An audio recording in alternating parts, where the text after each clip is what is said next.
Bismillahirrahmanirrahim. Assalamualaikum warahmatullahi wabarakatuh. Halo, nama saya Ninda Rahayu dari kelas 2C PGMI. Kali ini saya akan menjelaskan dan membahas mengenai materi makalah yang sudah saya buat yang berjudul Hubungan Ilmu Pengetahuan, Filsafat, Politik, dan Bahasa dalam Membangun Peradaban. Untuk pembahasannya kita simak sebagai berikut.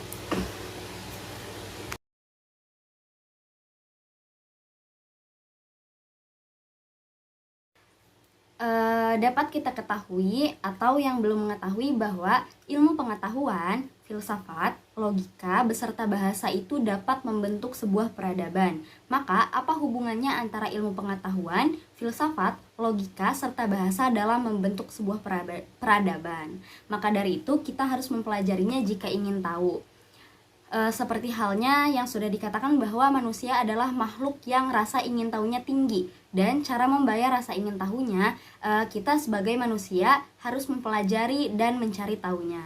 Nah, yang saya akan bahas dalam video ini adalah mengenai peranan ilmu pengetahuan dalam membentuk peradaban, peranan filsafat dalam membentuk peradaban, peranan logika dalam membentuk peradaban, peranan bahasa dalam membentuk peradaban, dan hubungan antara keempatnya dalam membentuk sebuah peradaban.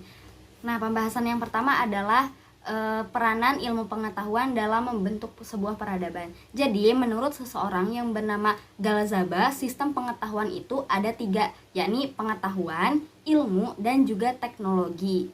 Semua yang kita ketahui itu merupakan sebuah pengetahuan. Jadi pengetahuan sendiri dapat disimpan agar tidak mudah kita lupakan. Selain disimpan dalam sebuah ingatan, pengetahuan pun dapat disimpan dalam sebuah tulisan agar kelak kita dapat membaca pengetahuan tersebut jika kita mengalami hal yang lupa.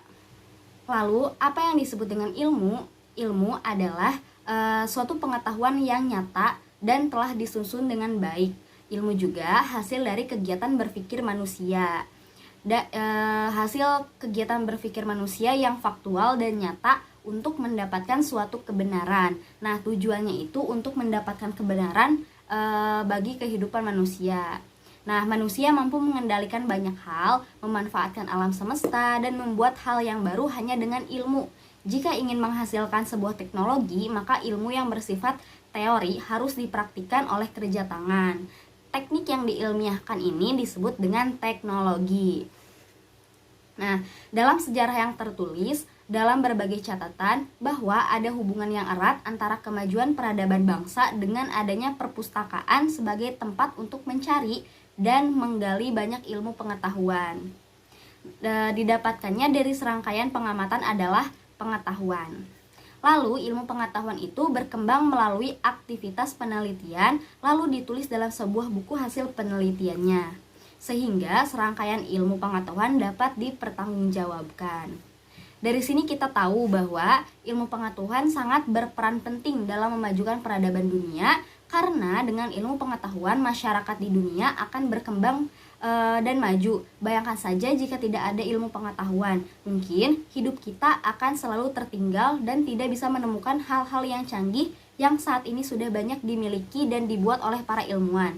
Karena jika tidak ada ilmu, semuanya mustahil tercipta tanpa pondasi ilmu pengetahuan dan teknologi.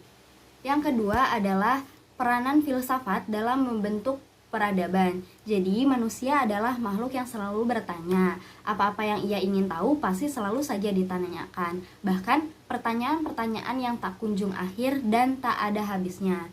Nah, dengan sifatnya sebagai makhluk yang selalu bertanya, dari semenjak itu, manusia selalu memikirkan semua yang ada di sekitarnya untuk menjawab semua pertanyaan yang membuatnya bingung. Ini adalah dasar dari terbentuknya filsafat. Mengenai filsafat, munculnya dan berkembangnya tidak dapat dipisahkan dengan perkembangan ilmu pengetahuan yang munculnya sama-sama pada masa peradaban kuno, pada masa Yunani. Nah, filsafat itu dikatakan pengetahuan yang usahanya untuk menjawab banyak pertanyaan.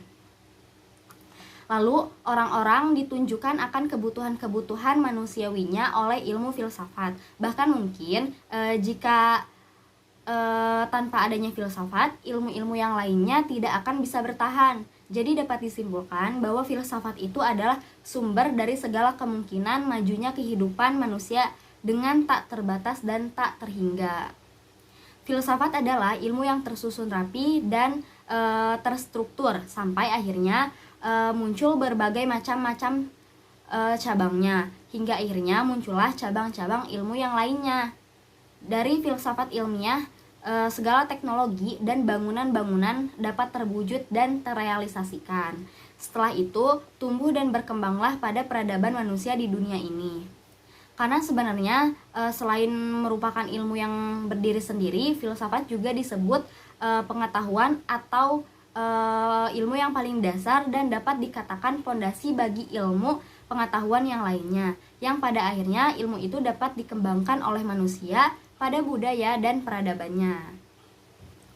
Nah, pada awalnya filsafat itu dijadikan manusia bahan untuk menjawab pertanyaan-pertanyaan seperti mengenai alam, Tuhan, dan bahkan manusia. Karena itu semua, filsafat dapat memunculkan ilmu sains yang besar seperti fisika, matematika, etika, dan juga metafisika, yang mereka semua menjadi pondasi atau kalau diibaratkan bangunan menjadi batu batanya untuk membentuk peradaban manusia.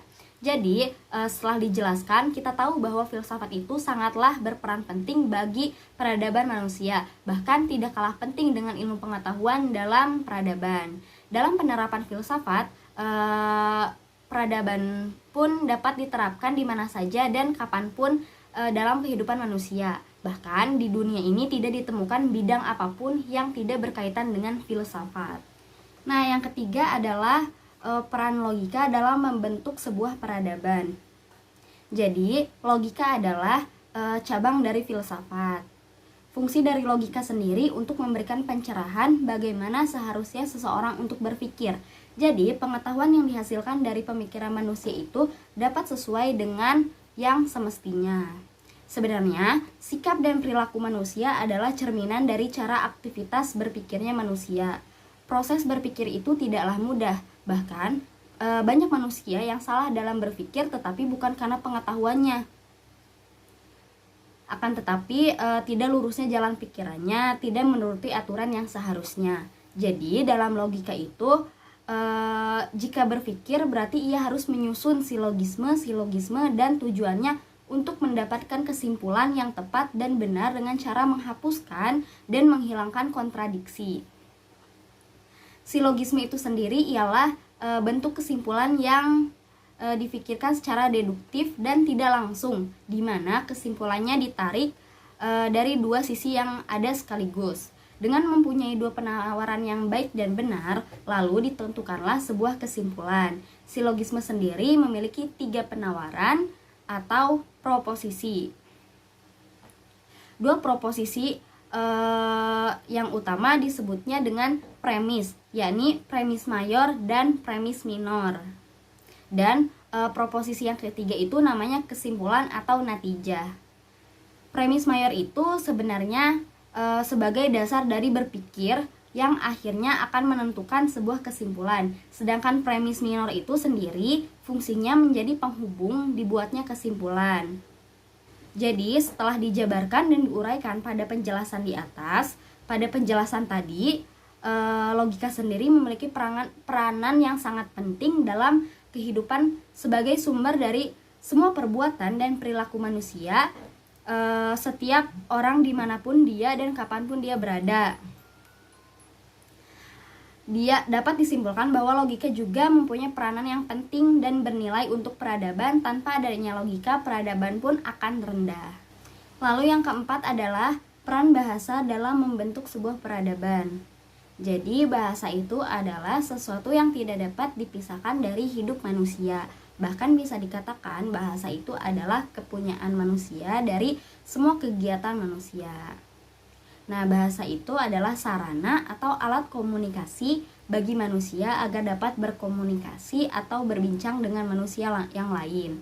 Sehingga dengan bahasa manusia dapat mengungkapkan apa yang dirasakan dalam hatinya atau dalam pikirannya. Dengan bahasa manusia dapat mengutarakan maksud apa yang diinginkannya. Sejak zaman dahulu juga manusia itu disebut makhluk yang lengkap dan sempurna dengan diberi tutur bahasa. serta dititikkan akal dan budi. Yang membentuk bahasa adalah pikiran. Tanpa pikiran mungkin bahasa tidak akan ada. Pikiranlah yang menciptakan berbagai jenis ragam bahasa yang ada di dunia ini, bukan bahasa yang menentukan pikiran. Jadi bahasa tidak muncul dengan tiba-tiba, tetapi muncul dengan melalui pikiran manusia. Nah, lalu pembahasan yang selanjutnya adalah hubungan ilmu pengetahuan, filsafat, logika, bahasa dalam membentuk peradaban. Nah, jadi aktivitas manusia itu dalam membangun fisik ataupun non-fisik itu harus dibimbing oleh ilmu pengetahuan agar terarah. Nah, maka dari itu ilmu pengetahuan itu berperan penting, bahkan menjadi modal yang penting untuk membuat sebuah peradaban. Nah, ilmu pengetahuan ini asalnya dari mana? Asalnya dari sebuah pikiran manusia. Nah, jadi ilmu pengetahuan itu nggak asal ada gitu, tapi dari hasil pikiran manusia kayak gitu. Nah, pikiran adalah berfilsafat. Jadi filsafat itu bukan cuma berpikir yang asal aja, yang cuma lewat sebatas dalam berpikir gitu, atau berpikir yang tidak menggunakan aturan. Bukan, tapi berfilsafat itu berpikir yang serius, berpikir yang benar serta mendalam guna mencari sebuah kebenaran. Nah, tetapi berfilsafat itu kita perlu yang namanya logika. Nah, logika ini akan mengantarkan kita menuju pada kebenaran yang tidak akan tersesat. Nah, lalu ada bahasa. Bahasa itu sarana dan simbol yang harus dibunyikan dengan suara kita. Lalu suara berbahasa ditangkap oleh telinga makhluk hidup. Nah, bahasa juga mengungkapkan apa-apa yang kita rasakan dalam diri manusia. Terus bahasa juga dihasilkan oleh pemikiran manusia. Maka dari itu artinya seorang filosof atau seorang ilmuwan itu tidak akan pernah bisa menjelaskan mengenai perenungannya atau mengenai berpikirnya selama ini tanpa menggunakan bahasa kayak gitu. Jadi ilmu pengetahuan, terus filsafat, logika, bahasa mereka itu sangat berhubungan kayak gitu. Nah, dari sini sudah jelas bahwa ilmu pengetahuan, filsafat, logika, dan juga bahasa adalah bagian yang terpenting dalam membentuk peradaban dunia yang tinggi, maju di sepanjang kehidupan manusia. Mungkin kurang lebihnya segitu dari saya. Kurang lebihnya mohon maaf. Wassalamualaikum warahmatullahi wabarakatuh.